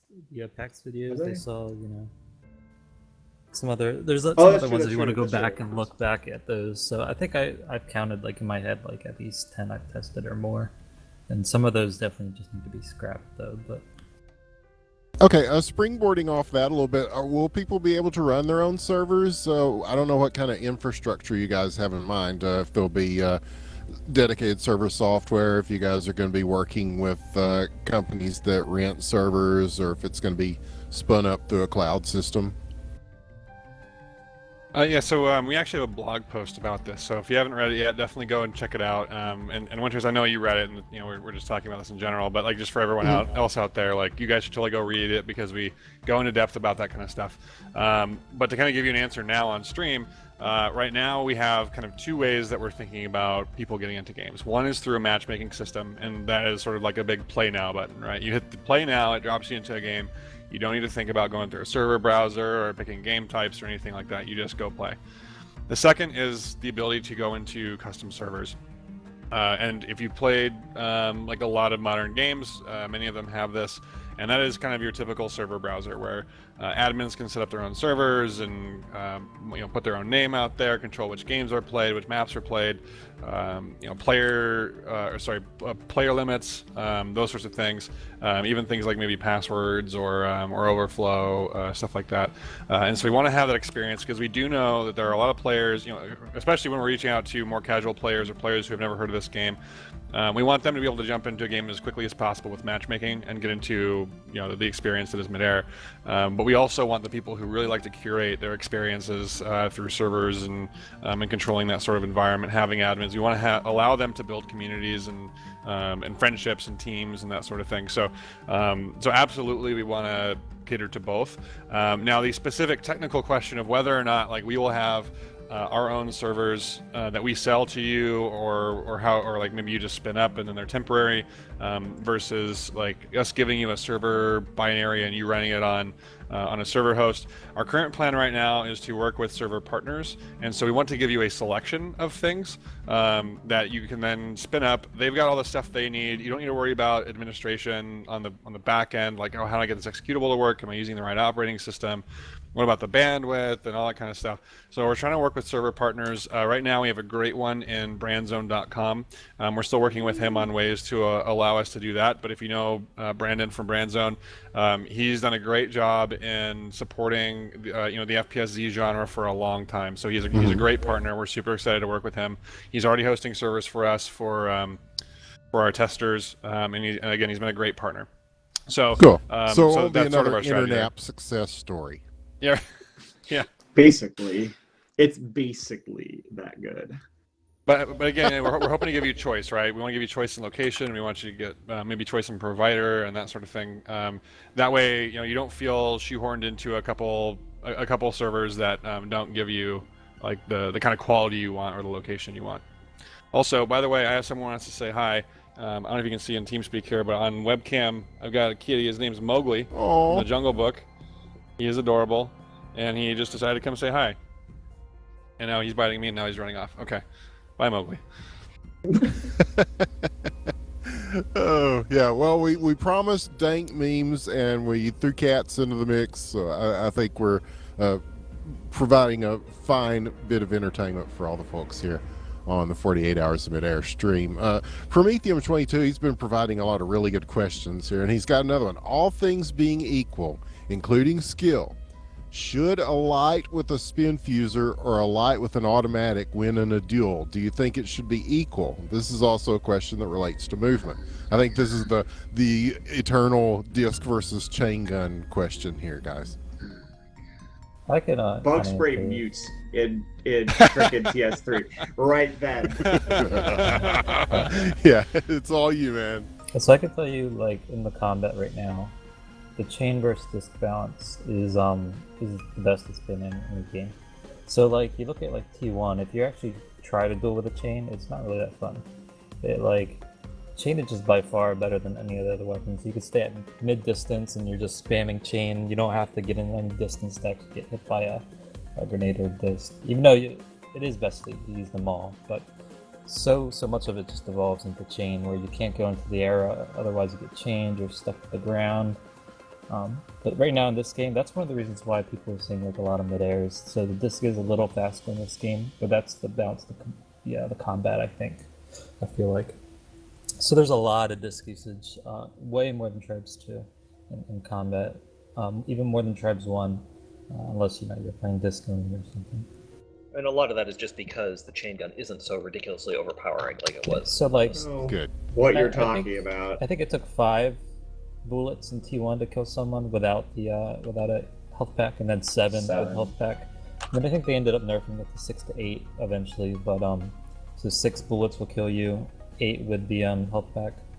In this game it takes 16 right now, 16 chain bullets to kill someone. I mean, granted, the rate of fire is just a little bigger, quicker. and there's less spread. And the spread too, yeah. So you have to actually get longer strains of chain in a row to kill someone, which is cool. I like that. It's still powerful, but yeah, I will say that when the duel, if you close gaps in duels or you're holding a specific position that somebody wants to move into, the ring is actually really strong. And in the duels I've been messing around with people, I use it as my primary weapon, and the chain gun only pops out in specific circumstances. So in that sense, it's pretty balanced. I'm looking forward. I think Mabel can comment if he's still adding a heat thing, which is like, yeah. As soon as you drop in heat, that's great because it adds this whole different tuning knob that lets you adjust it, very custom adjust the balance for high-speed chasing and dueling at the same time, and you can get it into a real nice spot that feels good for both. Presumably, anyways. I mean, obviously that takes a lot of iteration, but I'm looking forward to that. But it's already pretty good, and like I said, I use it. Me and many other people use the ring launcher right now as sort of their default primary weapon that they have out, just when they're sort of waiting for stuff to happen or moving around. Yeah, that gun is pretty good. I honestly, I think the weapon balance is clearly the best out of any of the games. Clearly, but you know, that's like we try to keep just making sure that you need to select the right weapons. Select the right weapons is you know, interesting enough to provide you with some sort of decision making. Because I don't think, like, honestly, I think it's just sort of the wrong question. Like, oh, if you're using only one thing, like what was, like, I don't really care. Because it sort of just, it depends, like, very heavily on initial conditions, right? If you start standing right next to each other, dude with the disc probably wins. If you start, like, far away, the dude with the chain gun probably wins, right? Like, just because of where those weapons, most effective engagement distance is. Yeah, you could just backpedal all day with the chain up. Yeah, if you're just winning, like dueling to win no matter what circumstances, you can just keep backpedaling with the chain gun and you'll win. But like, when is that ever gonna? You're conceding territory and ground when you do that, and it's almost never useful to actually do that in a real situation. So in Legions, we saw the balance of the chain gun for chasing with the cooldown mechanic, the overheat and the cooldown mechanic, which Rod was touching upon. Is that something you think you might implement in Midair in terms of cooling down and going faster? Yeah, so the plan right now is that mostly do this because of damage and time constraints, like there's stuff we have to do.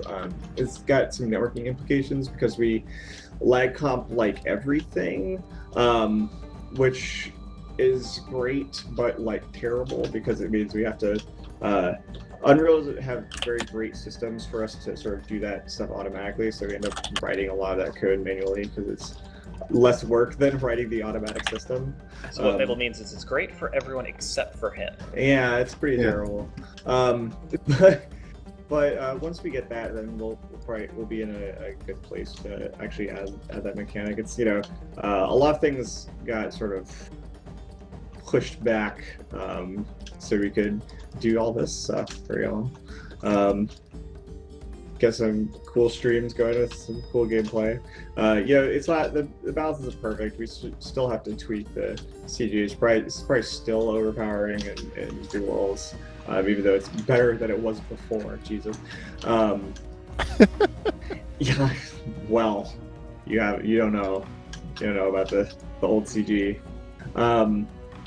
But you know, so there's that. So, okay, let's bring in some salt from overseas here. Malur wants to know, can we get some European opinions on the chain gun since it's well known Americans can't chain? Should we be watching Eurovision right now, man? I skipped Eurovision to do this. This is a false statement, so we don't have to answer that question. Let's move on. Oh, okay. JP, you want to weigh in on this? I don't think it's strong enough right now. I think it needs to be buffed. I think the chain gun needs to be buffed. Because you can't hit anything. This is getting testy here. As the best chain gunner in the game, the chain gun is underpowered. I actually think at some there's point, a dank meme right there. At some point during the Kickstarter, we should definitely have a Euro versus North American grudge match. That wouldn't go very well. I think it has to barely even. Right? I think it's worth trying it just for how embarrassing it would be if you lose. You could play on the European servers. It's not like it's going to change anything. So I'm told that Mabel has actually bent space and time to make the physics work so that ping is irrelevant. Is that are you guys getting pretty good gameplay from overseas on the American servers? I mean, it doesn't really feel like you're playing overseas. Like everything's lag comped so well that I don't really notice the difference when I'm playing on the German server or on the NA servers. So Cool. Yeah, and There's I've very minimal. some of the Americans have played on the Frankfurt server that they have up, including myself on pickups, and yeah, it feels. I mean, there's always going to be little things you notice that are slightly different, but it's very playable. I don't feel like I'm gimped. It's certainly not like games without any lag comp where it's just like it's totally you have to play a position that can't deathmatch or you're worthless to your team type of thing. I think the main difference is a visual, like some slight, obviously projectile spawn time is a little bit. And sometimes slower. you get killed before you can react at I close haven't ranges. noticed that. Getting to over, be I honest, don't know. but- I noticed getting overwatched on the Frankfurt servers a lot. Like just had like shooting and having my projectiles like disappear because I got killed before I actually shot. Yeah, the but some of server. those are sort of inevitable to That's true. design. So like it's Yeah, not, man. you can't erase latency. Relativity, It's not right, possible, it's not- but you can get it. I think it's in a position where it's very close. It's by far the best of any Tribes game. It's hands down the best right now. And you can play cross continent. West Coasters can play East Coast. East Coasters can play in Europe. I don't think West Coast can play in Europe very well. It bends it too far at that point, but you shouldn't have those issues. There's a lot of old Tribes 1, Tribes 2 matches that were decided because people were constantly fighting over which servers, the West Coast or East Coast servers to play on, and it totally changed that's how the every matches played. game, dude. Yeah. You yeah. say too, but we do that. I'm pretty sure we did that in TA. The year Yeah. before Awful. 2012. All the Oh yeah, games there's are always East. the lawyering before every game. Yeah, it's like, well, remember we played- our ping is shit here. It's not fair. Guys, and they cried about playing on West, even though we play on East all the time. Oh yeah, that is So definitely some true. real, We played classic. East You're like doing 90% some of the classic time. skeletons right here. This is some classic West Coast player talk. LA represent. I'm Oh just my saying. god. I think on one title we found that Cape Town, South Africa, was the best geocentric location to Okay. have. So I don't know if Brand Zone has reach out there in South Africa, but might be worth looking into. We just need to Yeah, go a it's server not into Sealand. Yes. They need those Mid-Atlantic Ridge servers. What's I going was on with talking that? about this. There's islands out there. Who wants to start a business with me? With putting some servers on this island, and we have perfect cross-region play. It's under 60 ping from London and New York. It sounds like a good idea to me. But yeah, networking is an eternal struggle. Yeah. man. I mean, I think the average gamer has no real concept of how difficult it is. It's a real balancing act, and there's only so much you can do without opening yourself up to lots of things that are highly exploitable and therefore really not viable to use. Yeah. Well, I was going to say, actually, we're going to go into depth about this kind of stuff today at, let's see, 11 p.m. Eastern. Mabel and I are going to jump on a stream, and we're going to talk in depth about physics and networking. So if you want to hear more about the technical details, that's a good chance to hear more and ask some questions. And what is that, Chris? When is that? Well, I just said it was 11 p.m. Eastern. Oh, I'm really good at working. All This right. is it. So I wanted to bring up something I heard about a lot yesterday. One thing. Quickly before we do that, one thing I'll mention is that currently, that code kind of just like throws up its hands and gives up if your ping is over 150-ish. We have a little bit of slip for jitter and extra latency added in by the game engine, but so my current plan is to sort of implement rewinding up to 250 milliseconds of ping for guns like the chain gun, because honestly, there's no way that you're dodging a chain gun ever.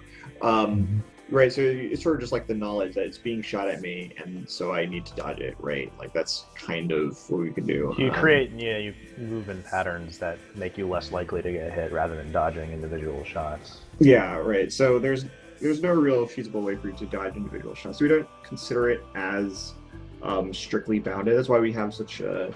It's kind of a low limit compared to like the range of like feasible things you see, where you see like West Coast players playing against EU. Since we could pick servers, it's not like a huge deal. You can sort of just play in a central location. And it's like mostly all right for everyone, but it does generally give an advantage to the US players, which is whatever. Because of that, I think we could the plan is probably to lag up those up to 250 ms, and then we sort of leave the projectile weapons of at 150, because you need time to be able to react. If you played, I mean, it's open now. If you played Overwatch, you might know what it's like to play a game where against Roadhog hooks. Oh, I mean, I'm just thinking like the Junkrat bombs, when they're just like nowhere near you. Dude's got like 250 pings from like Australia or something, and like you're just nowhere even close to it on your screen, and you just get hit by a projectile. It's very frustrating, because you're just used to be able to mostly react to those in video games. It's never been like very precise, but it's sort of better. It's better than nothing. And being hit by objects you can see bouncing around the world from way in the past is really upsetting a lot of the time. So we're sort of shying away from providing that. I think we'll probably at some point evaluate the quality once we get the infrastructure working for the chain guns and stuff, because the technology isn't really any different, but I suspect we'll consider it like high enough quality to be acceptable. So I wanted to bring up something I saw in the chat yesterday during the games. So they were talking a lot about this jitter, and if you want to talk about that at all, Mabel, and your ideas for that lag capping, is it going to be solved in this game? Oh, what's going on with that? The lag capping. Lag capping, everybody's experienced it. Well, I mean, the lag, it's not going to save you from the lag cap. So currently we actually do have plans to sort of solve things like jittering players. The jittering, particularly last night, I'm pretty sure that was actually just part of either part like GG's connection, like under load having delivery jitter, or a spectator bug. I'm not sure which, because I honestly just haven't got around to testing, because I'm here with you guys right now. So we do have plans to sort of implement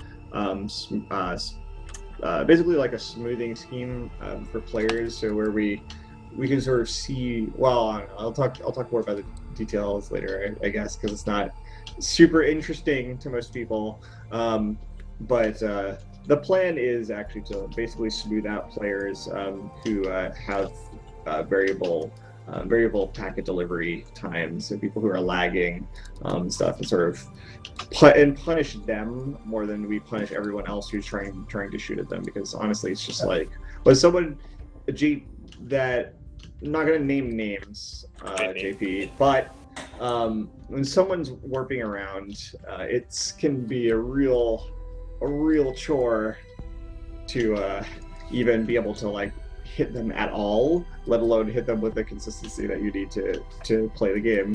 And that could be pretty advantageous if like a capper was on some horrible like rural UK internet. So it's almost as if they might plan ahead of time to have a bad connection or mess with their connection. I don't know anybody in the history of Tribes. Oh God, I mean, no. that kind of behavior would just perish the thought. Yes. Tribes 2 cappers are known for being they're very much against cheating and lag capping. Yes, principled all the way. Principled people. I'm the only You'll never see them warp 20 feet at the right moment as they're grabbing the flag and then be fine everywhere else. So that's something I'm excited about. I want to bring up. Yeah, it's gonna this be awesome. It's gonna...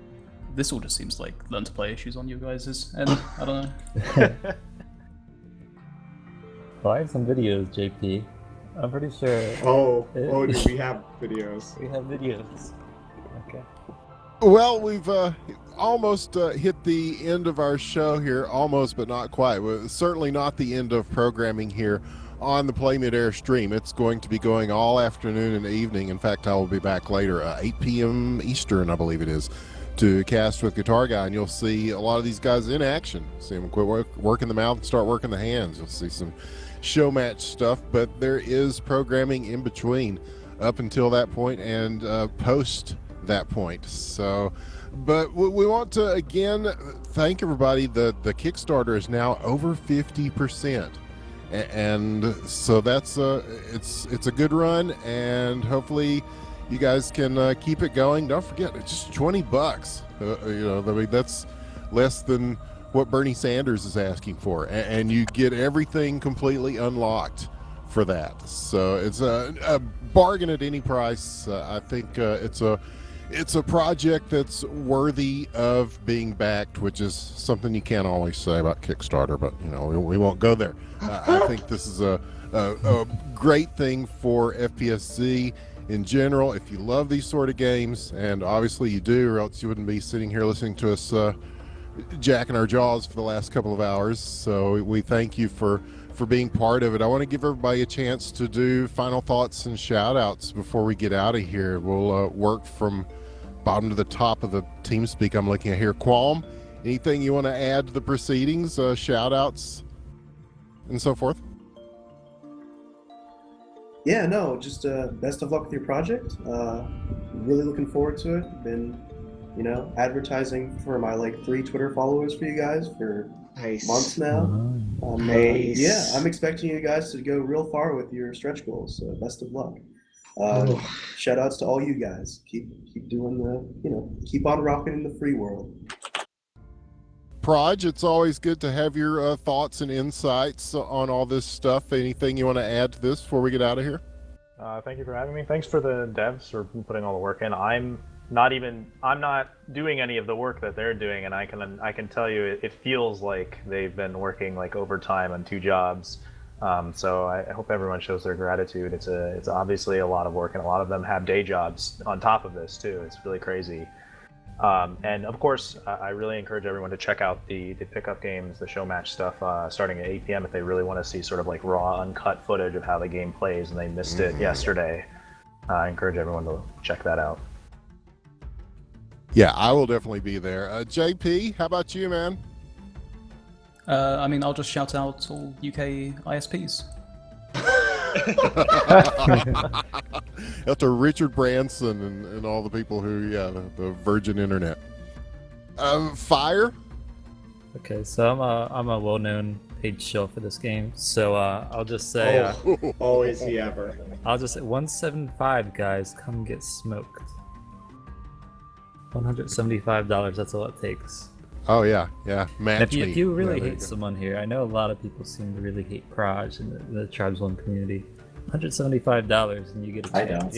You can try. You can come. Yeah, try. if you really just want to make him mad, you could really show him possible. by throwing 175. So there, Proj, there you go. Neener. Dark Lord, how about you, man? Nothing in particular. Yeah, come see the pickups. Maybe I'll actually play my real position this time. Well. Instead of LO. Well. Actually, One of the will be, all-time 'cause we're greats. gonna be missing Stork and others. Yeah. Speaking of all-time greats, and Boss Dog, aka Fettuccine, how about you, man? Hi, thanks for having me on. This is wonderful, and this game is great. And I usually don't say nice things about anything, so people should really support this. I really enjoy it, and I've been having fun playing it. And yeah. What about Papa John's? Oh yeah, Team Icarus, sponsored by Papa John's, will be competing in Midair, so that's an announcement for everyone. Yes, Papa John's, better ingredients, better pizza. Papa John's. iPad giveaway. Yeah, free iPad. Yeah, be Yeah, sure no, to watch guys. tonight for a chance to win a free Micro iPad. Zoom giveaway coming. StealthRG, he's been very stealthy. I think his microphone is broken, so if you can't speak, you're on the cam, you can just wave. And I think Perpetual I'm working. state of I brokenness. hope I'm working. I just want to thank everybody, and yeah, I love you guys. we love you too, man. Mabel? I mean, just thanks for being out here and supporting us. It's really awesome to just finally see this. Thank you, man, by because the making games is hard, man. And I know you're putting in a lot of work for this. So No, it's difficult.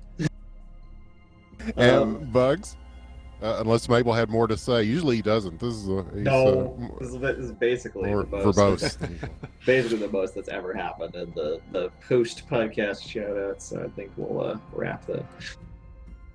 Well, yeah, echoing the thanks from Mabel. Like, it's been great to see everyone come out and support. Like, the way you guys have been going out and telling people about the game has been awesome. Keep doing it. Keep doing it. Post to Facebook, post to Twitter, hit up your friends, call them up, call your parents up on the phone, call your grandparents up on the phone, and get them to back the project. It's super, super helpful for us. The more stretch goals we hit, the more cool stuff we get to do for you guys. And one thing I wanted to call out in particular is I noticed that we actually earned a backer achievement today. We hit 500 backers, which is awesome. The more of those you unlock, the more rewards you'll actually get. So if you scroll to the backer achievement section of the Kickstarter page, you'll see our achievements list. You'll see what kind of levels we need to hit in order to get cool stuff. And if you notice that there are little white rings for each level. Robot.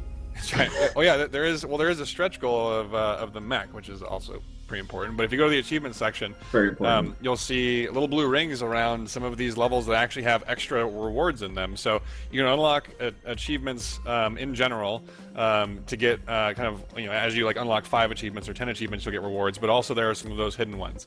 So definitely take a look. I want to call out a few of them. Like some of these things are liking the Play Midair Facebook.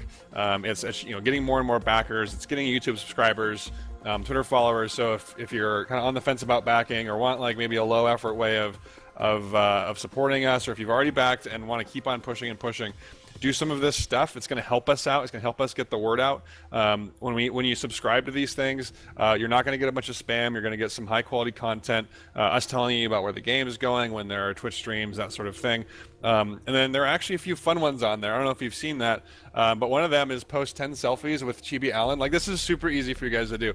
Hop on Twitter, hop on Facebook, post these images of Chibi Allen. I'm going to post a link to it in Twitch so you know what Chibi Allen is. It's pretty awesome. Or I guess we're calling it Chibi Alpha now. It's a cute little adorable picture of our CFO, and so if you can post a picture, print him out, post a little picture of you taking a selfie with him. When we get 10 of those, you'll unlock an achievement. If you can create 2 real-life recreations of Midair technology, and it can be as accurate or as silly as you want. Post a video, post pictures, tell us about it. Also, if you can create 10 photoshops of stuff in Midair in real life, then you'll also unlock an achievement there as well. Would also like to call out that we have 3 mystery achievements. And what I can say is that if you unlock the 5 achievements unlocked, you will start to learn more about those. So you should definitely take a look at those achievements. There hasn't been a lot of action around that yet, so please push for those. There's some really cool stuff that we want to show you. Awesome, man. Well, great all-star panel. Great show. I want to thank everybody for getting involved, and thanks to everybody who showed up in the chat and asked really good questions, and thanks to everybody who is supporting the project, and keep those cards and letters and PayPal monies coming. There's plenty more to come from this team. So from all of us, I'm Winners with the One, from Hell Legit Games, makers of #Wrecked, Dawn of Beginnings, the hot new arena shooter that everybody's talking about. And we will see you next time on the Z-Axis. Thanks, everybody. Good afternoon and good night.